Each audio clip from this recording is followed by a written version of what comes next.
Assalomu alaykum qadrli bizni ijtimoiy tarmoqlarda kuzatib borayotgan obunachilar. Mevali ko'chatlar olami fermer xo'jaligi bugun o'zimiz Pitovnida joylashgan yong'oq ko'chatidan video obzor qilamiz.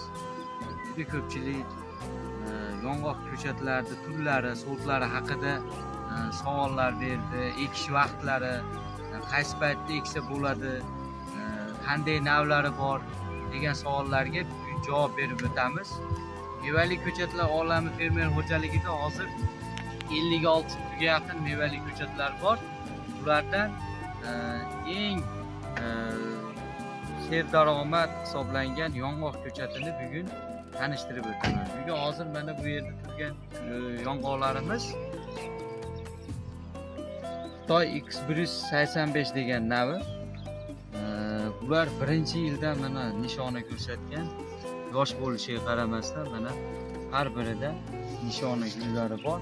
Ular to'liq mevaga kirganlar. Posti juda ham yuqa, ichi oq mag'iz bo'lib hisoblanadi. Qolaversa buni hozir 3 ga yaqin turi bor. Ideal degan sorti bor. Bo'y unchalik o'smaydi. Pastda bo'lib meva solaveradi. 4 talik, 3 talik, 5 talik meva soladi. Keyin yana bir sortimiz bor, Xitoy X145 degan nav. Shu hozirda 3 xil navi bor bizda. Bular barchasi mevaga kirgan. Mana yong'oq ko'chatlar, mana ko'rib turibsizlar, juda ham serhosil hisoblanadi. Oq mag'iz buni mevalarini ham chaqib ko'rsatib o'tamiz. Mana barchasi mashina o'zida yaxshila meva bergan. Mana ko'rishinglar mumkin. Bular ham mevada mana. Mana bu yerda bu yong'oqlar ham mevada. Birinchi yilda mevasini to'kib olsa bo'laveradi. Birinchi, ikkinchi yilda ko'chat o'zini tiklab, yaxshi o'sib, rivojlanish uchun mevasini uzib tashaladi. Ikkinchi, uchinchi yildan boshlab mevasini qo'ysanglar bo'laveradi. Bu yerda ko'chatlari mana barchasi meva qilgan mana.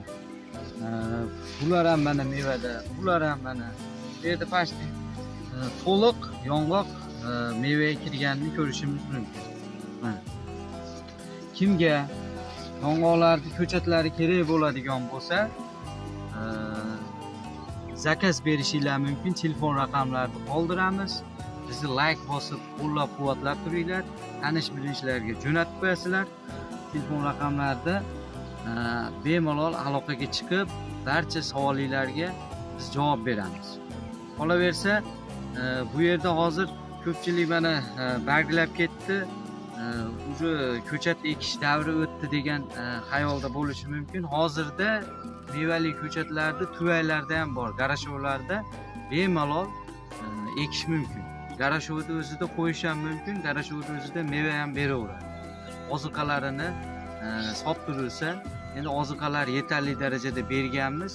Keyingi yildan boshlab agar tuvada yetishtiraman deganlar, ko'chat xarid qilgandan keyin keyingi yildan boshlab turib ozuqalarini kuz, bahor oylarida berib ketsa bo'laveradi. Hozirda 1,5 ming tutga yaqin mevali ko'chatimiz garashovda turibdi. Yong'oq ko'chatlarimiz ham bor. Ular to'liq mevaga kirgan. Mevaga kirgan garashovdagi ko'chatlar. Hammaga rahmat. Bizni like bosib qo'llab-quvvatlab qo'ying.